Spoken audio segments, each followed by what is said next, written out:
let's continue our discussion on meditation 2. And this time we would like to look at one of the premises of Descartes, and that's on creating a distinction between, on the one hand, the body, and on the other hand, the mind. So the title of the second meditation is Of the Nature of the Human Mind, that it is more easily known than the body. This section introduces the second main premise in Descartes' treatise to prove that the soul is not identical with the body.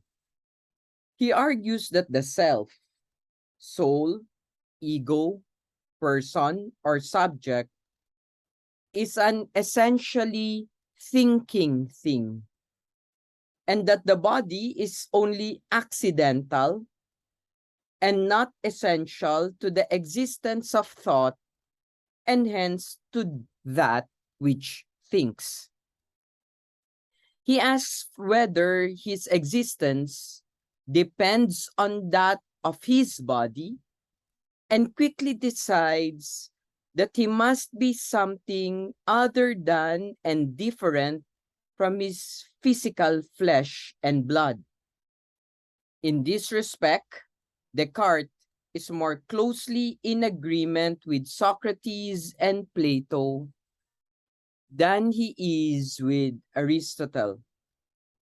He nevertheless adopts Aristotelian methodology or terminology for the distinction between essential and accidental properties of substances, in arguing that he is essentially a thinking thing that is only accidentally united with the material body. I highlighted the section already before, during the break, as I prepared for this pre-recording, and let's read this. Am I so bound up with my body and senses that I cannot exist without them? But I convinced myself that there was nothing at all in the world, no sky, no earth, no minds, no bodies. Did I therefore not also convince myself that I did not exist either? No. Certainly, I did exist. If I convince myself of something, but there is some deceiver or other supremely powerful and cunning who is deliberately deceiving me all the time, beyond doubt, then I also exist. If he's deceiving me, and he can deceive me all he likes, but he will never bring it about that I should be nothing as long as I think I am something. So that, having weighed all these considerations sufficiently and more sufficiently, I can finally decide that this proposition, I am, I exist, cogito sum, whenever it is uttered by me or conceived in the mind, is necessarily true. Descartes promises to prove the existence of God and the distinction between the mind and the body. He argues that there must be a difference between body and soul because the existence of the body can be rationally doubted as a consequence of the evil demon hypothesis, but that the existence of the soul cannot rationally be doubted because of the cogito sum. It's worth telling you right now that cogito sum is not cogito ergo sum, and we need to create the distinction between the two.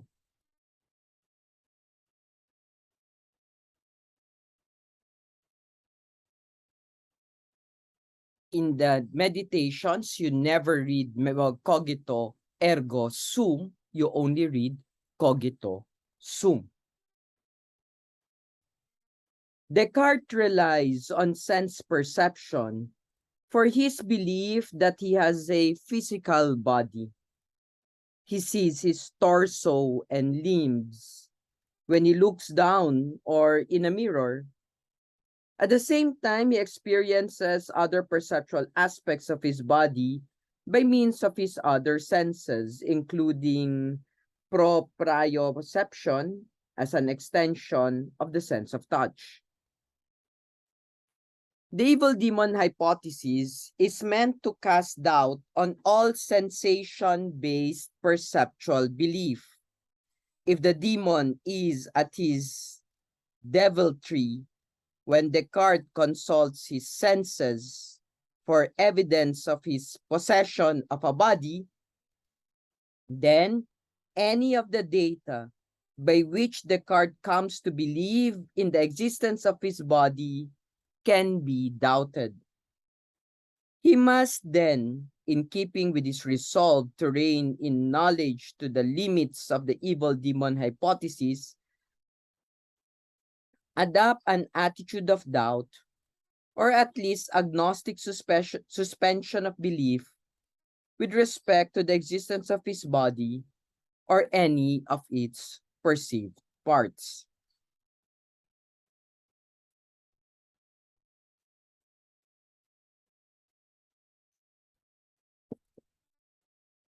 The existence of Descartes' mind is a different matter. Descartes argues that unlike the existence of his body, he cannot rationally doubt the existence of his mind. There may be no stronger basis for doubt than the evil demon hypothesis, but the evil demon can at worst do no more than cause Descartes to think false beliefs.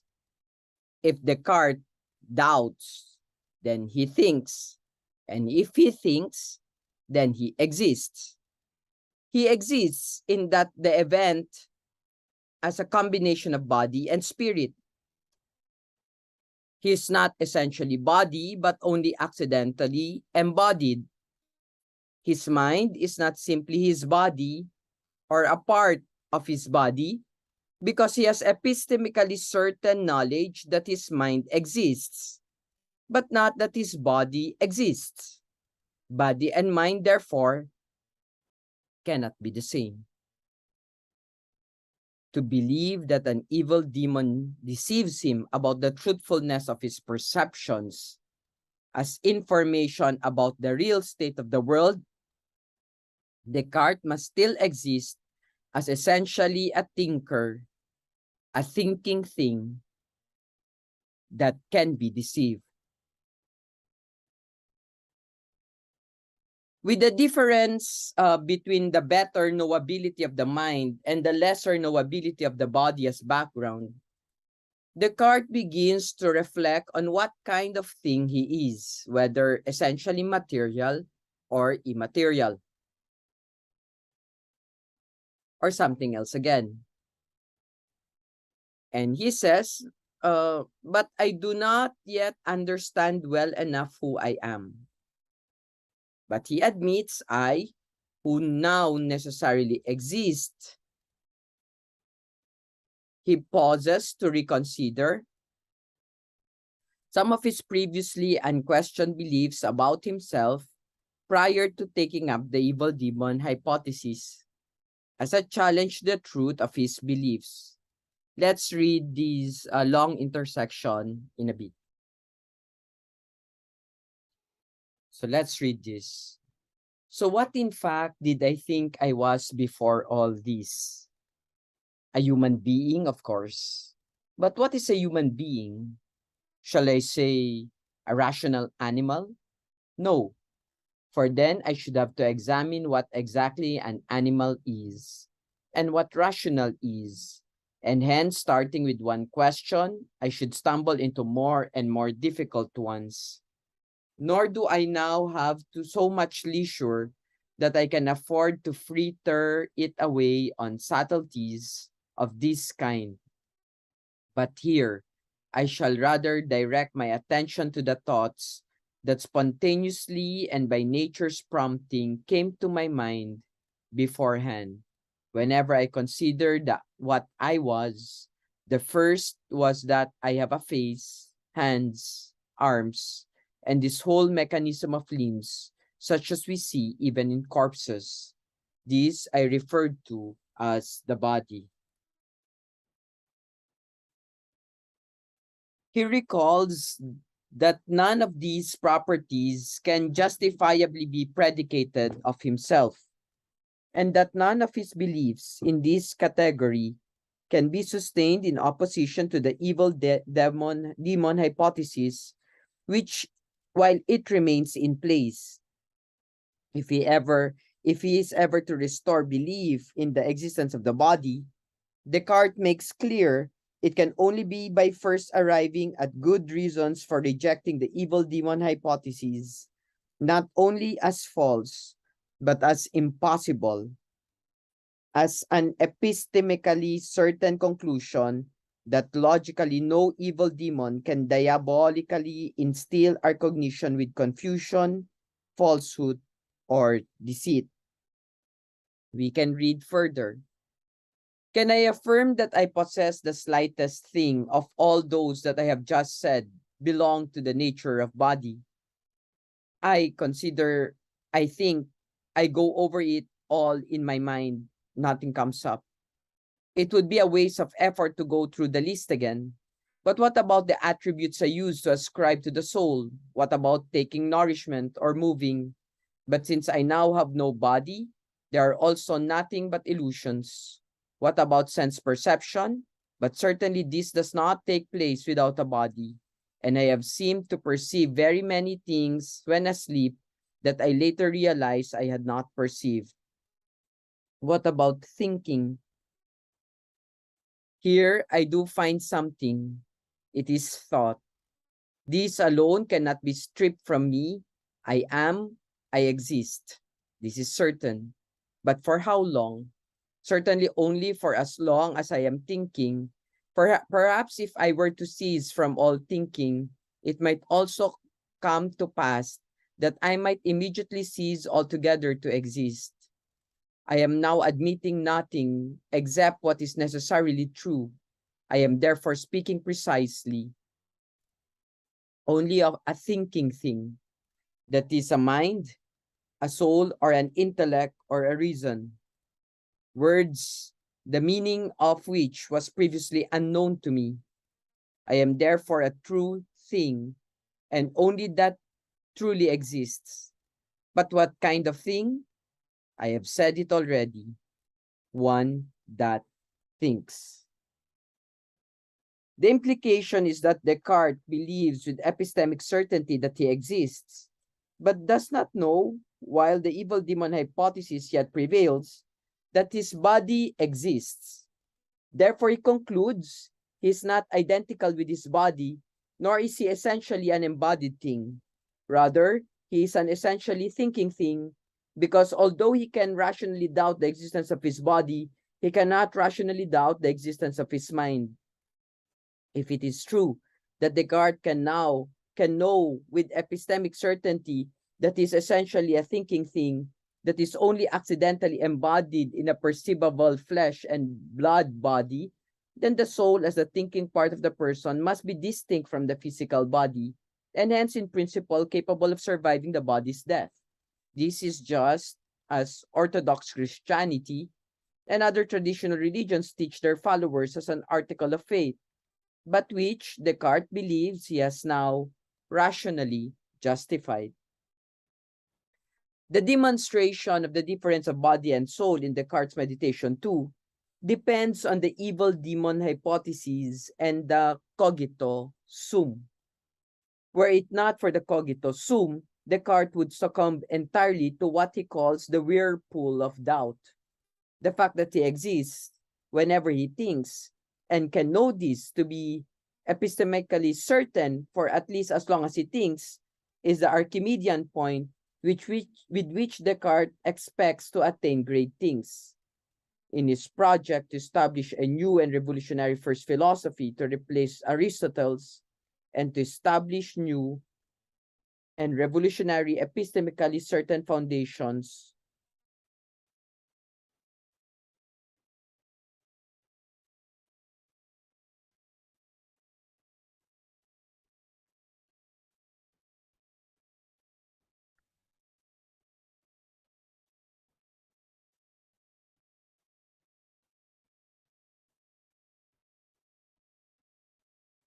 for all empirical scientific knowledge.